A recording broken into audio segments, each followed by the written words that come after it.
This is the KC-135 Stratotanker, and it is arguably the most important aircraft in the U.S. military's arsenal. That is because the best bomber ever built, the B-2, has a weakness, one that no amount of stealth technology can fix. And every single time it flies a combat mission, one person has to solve that weakness by hand. Lying face down in the tail of this airplane, steering a 48-foot metal tube into a hole the size of a dinner plate on top of an aircraft moving 350 miles per hour. If they miss, the mission is over.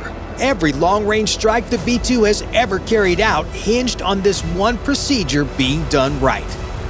The KC-135 Stratotanker looks like a Boeing 707 that somebody gutted and filled with fuel tanks. 4 CFM56 turbofan engines mounted under swept wings, a cargo deck up top, and below that deck, running nearly the full length of the fuselage, the aircraft can offload around 150,000 pounds of fuel on a single sortie.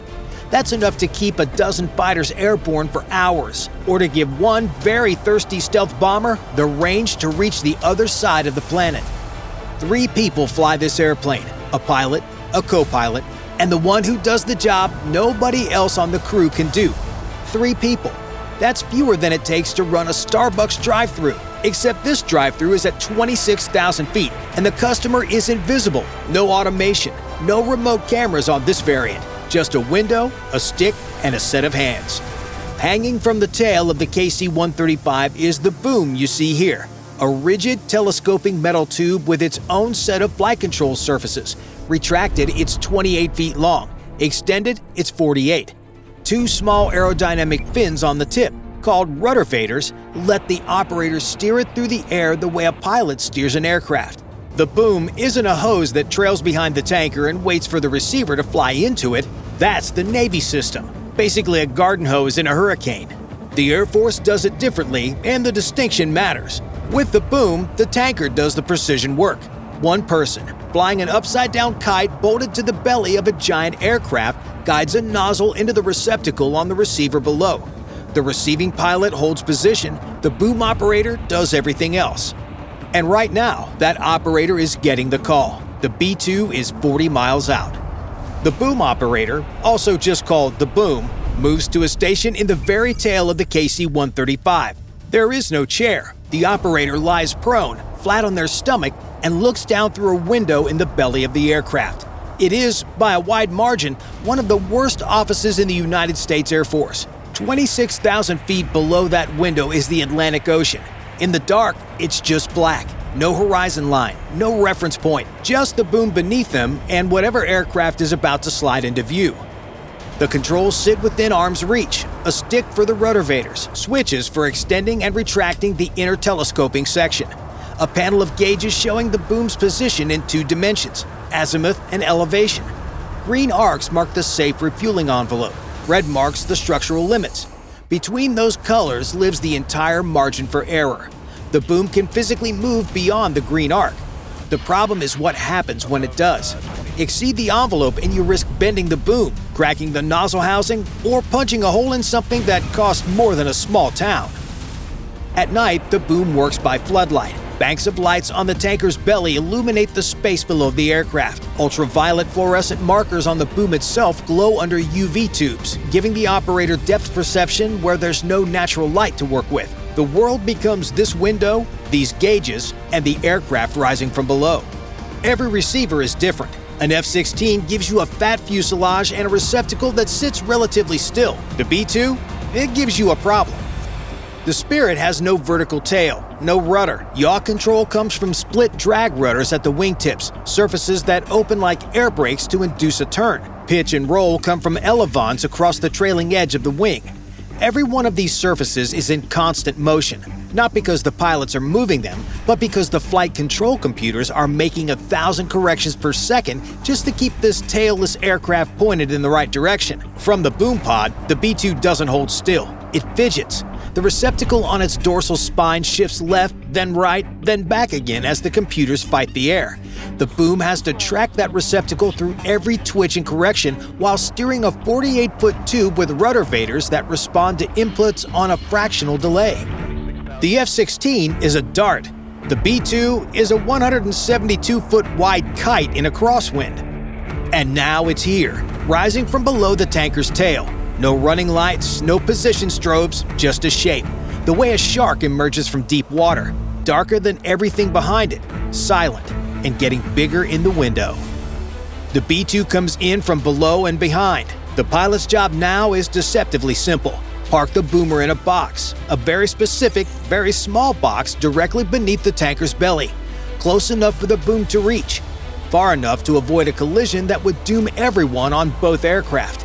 Imagine tailgating a car at highway speed on a dirt road in the middle of the night, no headlights, no taillights, and you must hold exactly 3 car lengths behind it. And if you lose that gap by even a foot, game over. That's the margin. During contact, the vertical separation between the tanker and the top of the B-2's wing is roughly 17 feet.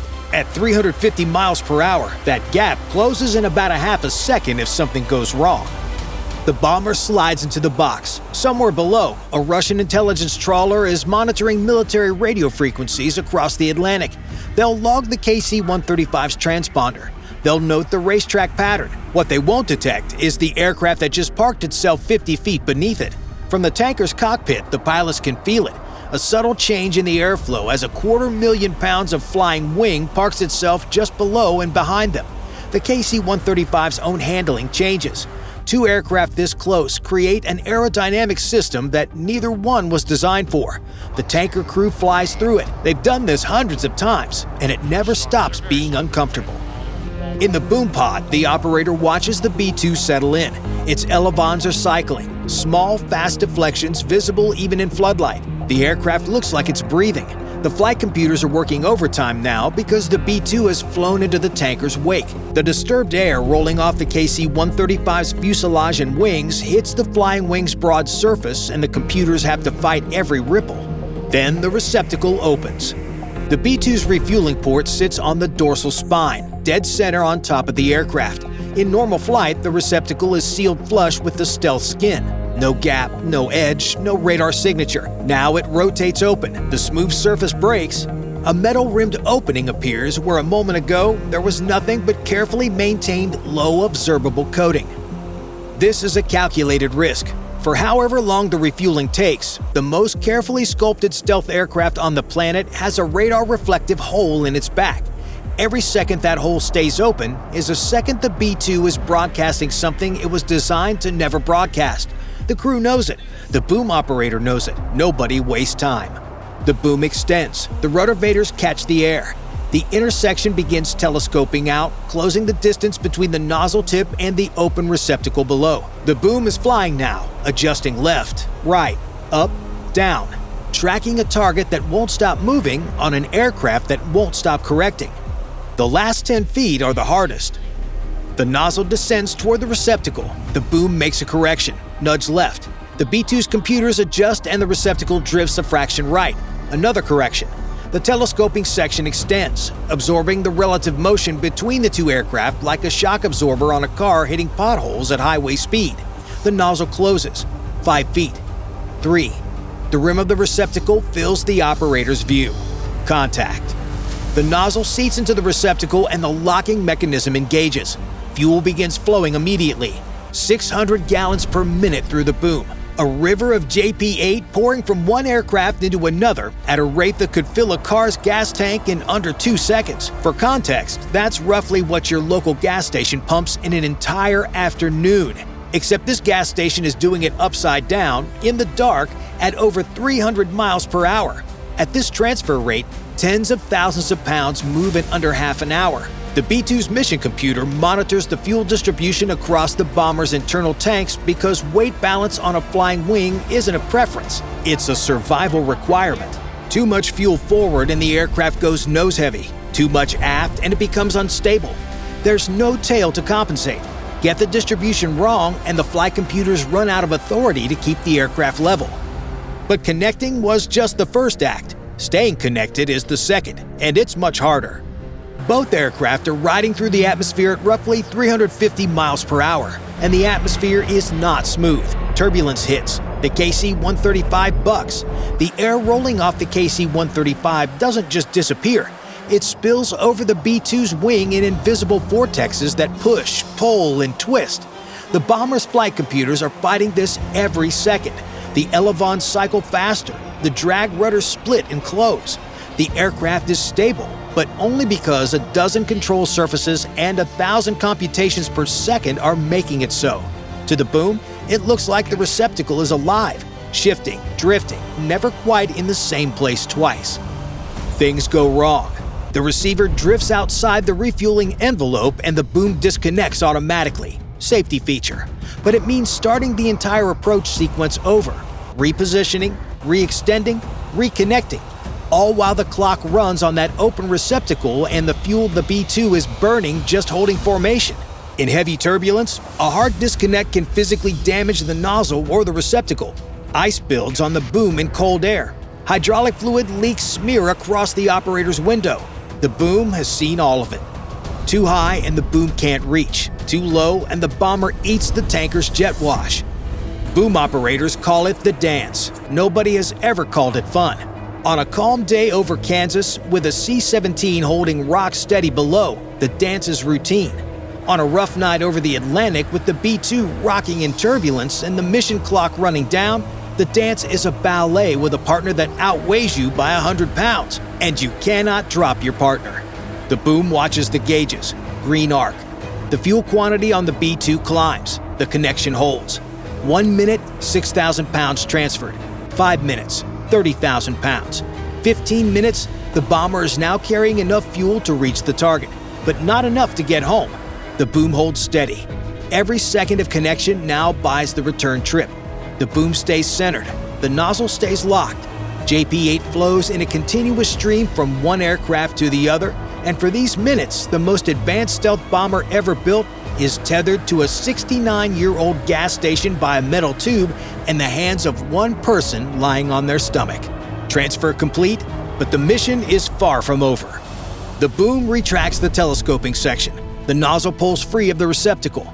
The locking mechanism releases the boom and swings up and away from the B-2 spine. Now the bomber does something no other aircraft in the world can do. The fueling receptacle, that radar-reflecting hole in the top of the aircraft, closes.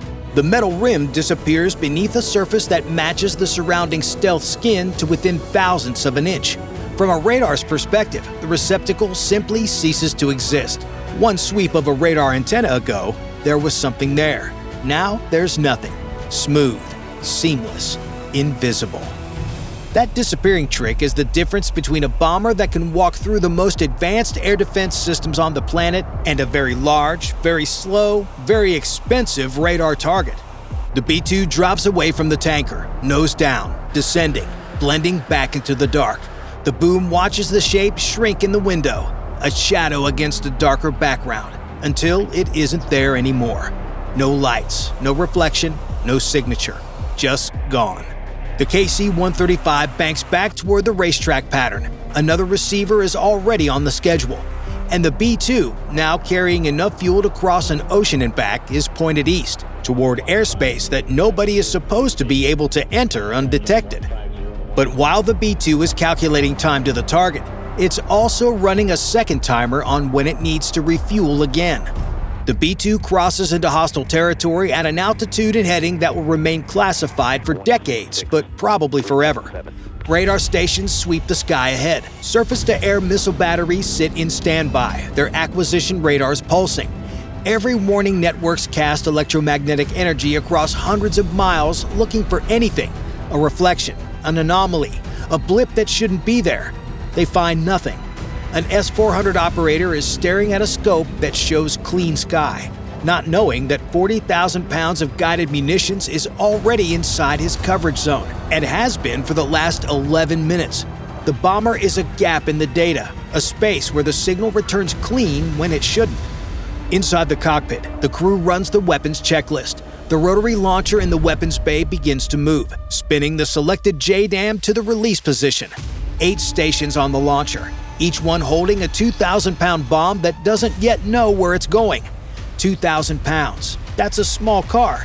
8 of them spinning on a carousel inside an aircraft that technically doesn't exist on anyone's radar. That information lives in the mission computer, and it stays there until seconds before release. This isn't carelessness, it's flexibility, the ability to change targets mid-flight, adapting to a battlefield that shifted while the bomber was still over the Atlantic. The weapons bay doors stay shut. Opening them early would spike every radar screen within range. The doors will open for exactly as long as it takes to drop the weapon, not a second longer. The moment comes. Doors open. The change in airflow hits the aircraft and it bucks. The flight computers catch it instantly. Through the umbilical connection, the mission computer floods the JDAM with GPS coordinates so precise it can hit a specific room in a building from more than 30,000 feet. Wind speed at multiple altitudes, barometric pressure, the planned angle of attack. The weapon's internal computer processes all of it in the space between heartbeats. The suspension hooks release. Pneumatic ejectors fire, pushing the bomb clear of the bay. The JDAM falls away at 4 feet per second.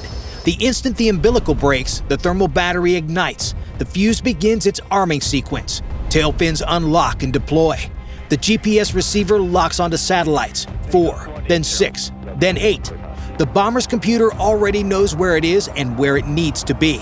The fins make their first adjustment 2 seconds after release. A slight correction left, then right. Hundreds of micro-adjustments in the final seconds, each one smaller than the last, walking the impact point toward a set of coordinates that were loaded in Missouri, refined over the Atlantic, and confirmed above hostile territory. The doors close. The B-2 is already turning for home. A 37-hour round trip that started in Missouri and will end in Missouri, with nothing but ocean and darkness and a handful of tanker rendezvous points in between. The weapon falls behind it in silence. No engine, no propulsion, just gravity and geometry and a guidance system that will not stop correcting until there's nothing left to correct. The radar altimeter fires in the final moments, giving precise height above ground. The last adjustment moves the impact point by inches. And somewhere over dark water, a KC-135 is holding a racetrack pattern, boom extended, operator prone, waiting. Because the B-2 still has to get home, and the math still doesn't work without the tanker again. Bye for now.